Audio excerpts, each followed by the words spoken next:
In the bustling city of Chandrapur, where skyscrapers cast long shadows over crowded streets, Lotta stepped off a rickety bus with a small cloth bag slung over her shoulder. She was 38, her face lined with the quiet resilience of a life spent in the margins. Her sari was simple, her hair tied in a neat bun, and her eyes carried a calm that belied her nerve. She had come from a small village, leaving behind her garden and the familiar rhythm of rural life for a chance at something new. A job at Zenith Enterprises, a towering corporate giant known for its cutthroat culture. Lotta had been hired as a clerical assistant, a role she'd secured through a distant cousin's connection. It was her first job in the city, her first step into a world far removed from the fields of her childhood. She had no formal education beyond the village school, but her cousin had vouched for her diligence, her ability to learn quickly.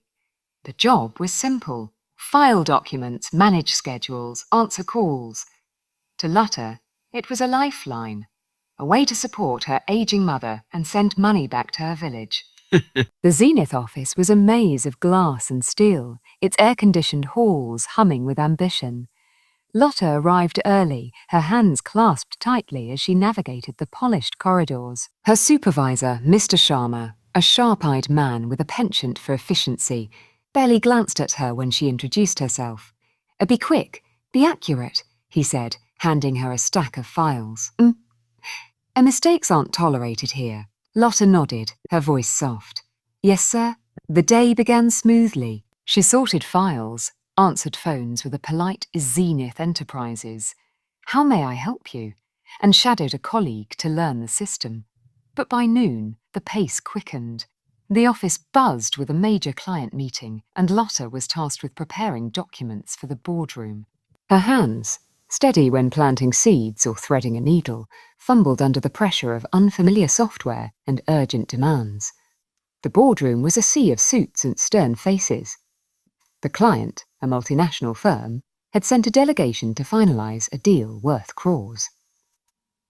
Mr. Sharma, overseeing the presentation, barked orders as Lotta rushed to distribute files. In her haste, she handed a senior executive the wrong set of documents, a draft instead of the final contract. The error was noticed mid-presentation, when the executive's face reddened as he flipped through pages that made no sense.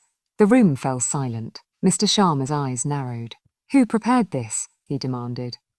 Lotta, standing at the back, felt her heart sink. "Sir," she said quietly. The room turned to her. Mr. Sharma's voice was a whip. "You've been here one day, and you've already cost us credibility. Do you even know what you're doing? This isn't some village market where you can bumble along." Laughter rippled through the room, sharp and cruel. The executives exchanged smirks, and one muttered, "What do they expect, hiring someone like her?" Lotta stood frozen, her hands clasped, her face a mask of calm. She said nothing, her silence louder than any defense. Mr. Sharma waved a hand. "You're done here. Pack your things and leave." "We don't need incompetence." Lotta nodded, her eyes fixed on the floor. She walked out, the weight of 100 gazes on her back. The office whispered as she gathered her bag, her first day ending in disgrace. But Lotta didn't cry or protest. She left as quietly as she'd arrived, her silence a shield no one understood. Back in her rented room, a cramped space in a noisy chawl, Lotta sat on a thin mattress, her mother's letter in her hands. She hadn't told anyone at Zenith about her past, not out of shame, but because it hadn't seemed relevant. In her village, she was known not just as a gardener or seamstress, but as the woman who'd saved lives, rebuilt homes, and taught a community to stand together. Her silence wasn't weakness.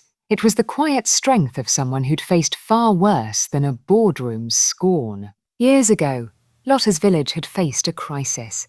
A flood had swept through, destroying homes and crops. The government was slow to respond, and aid was scarce. Lotta, then in her 20s, had rallied the villagers. She organised relief efforts, bartered with traders for supplies, and worked with a local NGO to secure funds. Her lack of education didn't stop her from learning to read relief forms, negotiate with officials, or teach others to do the same. When a corrupt official tried to siphon aid, Lotta's quiet persistence, her ability to ask questions that cut through lies, exposed him, saving the villagers' resources. Her efforts had earned her a quiet legend in the region. The NGOs had even offered her a job, but Lotta had stayed in her village, tending to her mother and her land. She didn't seek recognition, she sought only to help. Now in Chandrapur, that past seemed distant, irrelevant to the glass towers and sharp tongues of Zenith. But fate has a way of unearthing what's buried. The next morning, Vikram, a junior employee at Zenith who'd been in the boardroom, sat at his desk, troubled by what he'd witnessed. He'd seen Lotta's silence, her dignity under fire, and it reminded him of a story he'd heard years ago during a college project in rural areas. He searched online, digging through old articles and NGO reports. His breath caught when he found it, a grainy photo of a younger Lotta, standing with villagers captioned, "The woman who rebuilt a village." Vikram took the article to his friend, Priya, a journalist at a local paper. "This is her," he said. "The woman they fired yesterday. She's not just some clerk."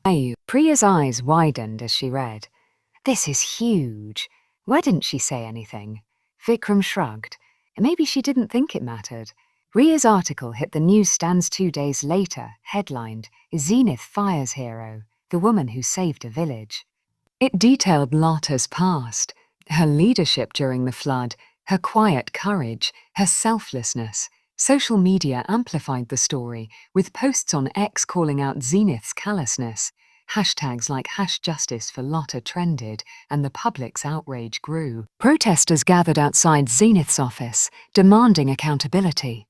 Inside Zenith, the mood was chaos. Mr. Sharma, blindsided by the article, faced pressure from the board. The client, embarrassed by their role in the public shaming, threatened to pull out unless the situation was addressed. The CEO, Miss Kapoor, a pragmatic woman who valued results over sentiment, called an emergency meeting. "Who is this woman?" Miss Kapoor demanded, holding up the newspaper. Mr. Sharma stammered. "She was a clerical hire, ma'am. She made a mistake." Miss Kapoor cut in. "You fired someone who organised disaster relief with no training, who outsmarted a corrupt official, and you didn't even check her background. You humiliated her in front of our biggest client." The room fell silent. Miss Kapoor's gaze turned to Vikram, who'd been quietly invited to the meeting. "You brought this to light. What do you suggest?" Vikram hesitated, then spoke. "I bring her back, not as a clerk. She's more than that. She could help us with our community outreach programs. Zenith's reputation is tanking. She could fix it." Miss Kapoor nodded, her mind racing.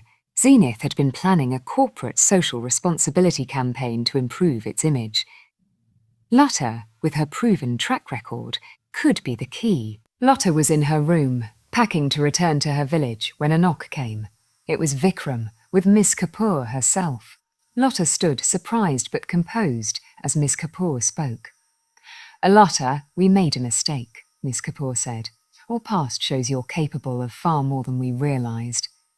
We'd like you to return, not as a clerk, but as a consultant for our community initiatives. You'd have authority, resources, and a team. Will you consider it?" Lotta's eyes searched Miss Kapoor's face. She thought of her village, her mother, the fields she loved. But she also thought of the city's poor, the slums she'd passed, the people who needed help as her village once had. Her silence in the boardroom hadn't been defeat.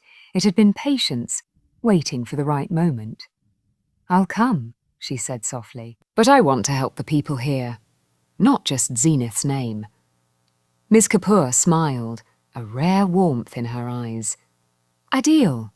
Lotta returned to Zenith, not as the quiet clerk but as a force of change. She led initiatives to build schools in slums, provide medical camps, and train women in skills like sewing, wood trade. Her past guided her, her silence giving way to a voice that shaped lives. Zenith's reputation recovered. But more importantly, Chandrapur's forgotten corners began to shine. The employees who'd laughed at her now sought her advice. Mr. Sharma, chastened, apologized privately. Lotta forgave him, her heart too large for grudges. She visited her village often, her mother proud, the children calling her a Lata Didi, the city hero. One evening, as she stood by a slum school she'd helped build, Vikram joined her. "You shocked everyone," he said. "They thought you were nothing." Lotta smiled, her eyes on the children playing. "I'm still just Lotta, but sometimes that's enough." Lotta's return to Zenith Enterprises marked a shift not only in her life but in the very air of the company. The glass and steel offices, once cold and impersonal, began to hum with a new purpose under her influence. As a consultant for Zenith's community initiatives, Lotta was given an office. A small one, tucked in a corner, but with a window that let in the morning light. She decorated it simply, a potted marigold from her village, a woven mat on the chair, and a photograph of her mother smiling under the banyan tree back home. To Lotta, it was enough. Her role was daunting. Zenith's corporate social responsibility, CSR, campaign was a high-stakes effort to repair the company's tarnished image after the public backlash over her firing. Lotta was tasked with designing programs to benefit Chandrapur's underserved communities, slums, migrant workers, street vendors, while ensuring Zenith's name shone in the press. The board expected results, and fast. Ms. Kapoor, the CEO, was supportive but firm. "You have 6 months to show impact," she told Lotta. "Make it count." Lotta dove into the work with the same quiet determination that had rebuilt her village. She visited slums, sat with families on dirt floors, and listened to their stories. She learned of children who walked miles to school, of mothers who sewed late into the night for meagre wages, of fathers who toiled without hope of stability. Her plans took shape: a mobile school for slum children, skill training centres for women, and a health camp for basic care. But the city was vast, its problems complex, and Zenith's resources, though generous, came with strings, reports, deadlines, and the ever-present need to showcase the company's goodwill. At Zenith, Lotta's presence was a curiosity. Employees whispered about her, the village womanly who now had Miss Kapoor's ear. Some admired her. Others, like Mr. Sharma, remained sceptical, though he kept his distance after his apology. Vikram, the junior employee who'd uncovered her past, became her ally, helping her navigate the corporate maze. "You're doing what none of them could," he told her one day as they reviewed plans for the mobile school. "They talk about change. You make it happen." But the weight of her role pressed on Lotta. At night, in her cramped chore room, she wondered if she was enough. She wasn't educated like the executives, didn't speak their polished language. Her strength was her heart, her ability to see people, not numbers. Would that be enough in a city that valued profit over compassion? The mobile school launched on a humid morning in a slum called Shiv Nagar. Lotta had worked with local teachers and an NGO to convert an old van into a classroom, equipped with books, chalkboards, and benches. Children, their clothes patched but eyes bright, crowded around as Lotta cut a simple ribbon to mark the occasion. The press was there, cameras flashing, and Zenith's logo was prominently displayed, per Miss Kapoor's instructions. But Lotta's focus was on the children, their laughter a reminder of her village. The school was a success, with dozens of children attending daily classes. Lotta spent evenings there, helping with lessons or sharing stories from her childhood. The Women's Skill Training Centre followed, offering sewing and tailoring classes in a rented room. Lotta taught the first session herself, her hands guiding nervous fingers through needle and thread. The women, many her age or younger, began to call her Edidi, a term of respect that warmed her heart. But challenges arose. The slums leaders demanded a cut of the funds, claiming a protection fees. Some Zenith employees grumbled that Lotta's projects were a drain on resources, a publicity stunt with no long-term gain. And in the chawl, her neighbours grew distant, some envious of her new role, others sceptical of her working for a big company. Lotta felt caught between worlds, the village she'd left, the city she was learning, and the corporate machine she served. One evening, as she walked through Shivnagar, a young girl named Ronnie tugged at her sari. "Atiti, will you stay?" she asked, her eyes wide. "Imi mother says people like you always leave." Lotta knelt, smiling. "I'll stay as long as you need me, Ronnie." The promise was sincere, but it deepened Lotta's resolve. She couldn't do this alone. She began meeting with slum leaders, not with anger, but with the same quiet persistence she'd used against the corrupt official in her village. She negotiated, offering them roles in the projects, jobs, not bribes. Slowly, they relented, seeing the benefits of schools and clinics over fleeting cash. At Zenith, she faced the board to defend her projects. "These aren't just programs," she said, her voice steady despite the sea of suits. "There lives. Give me time, and you'll see." Miss Kapoor, watching closely, nodded. The board, swayed by early media praise and Lotta's conviction, granted her an extension. Months passed and Lotta's initiatives took root. The mobile school expanded to 2 more slums, its vans a familiar sight in Chandrapur's narrow lanes. The skill training centre graduated its first batch of women, some now earning through small tailoring businesses. The health camp, staffed by volunteer doctors, treated hundreds, from fevers to malnutrition. Zenith's stock rose, not just in profit but in public goodwill. Articles praised Lotta, though she deflected credit to the communities she served.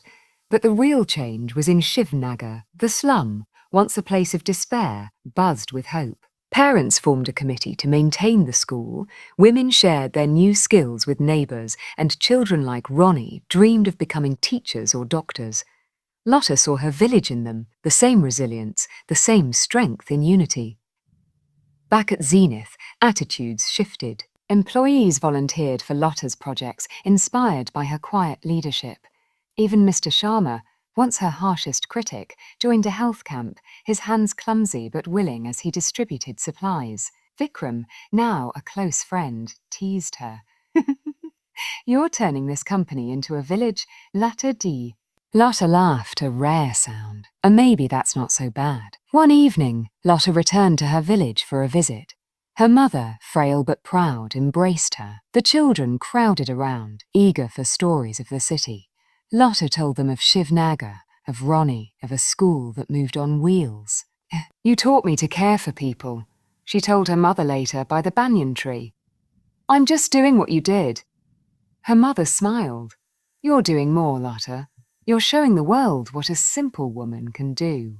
Back in Chandrapur, Lotta stood by the school van, watching children bored with their books. Ronnie ran up holding a drawing of a flower. "For you, Diddy," she said. Lotta took it, her eyes soft. She was still just Lotta, gardener, seamstress, daughter. But her past, once hidden, had become a light, guiding not just her but a city toward something better.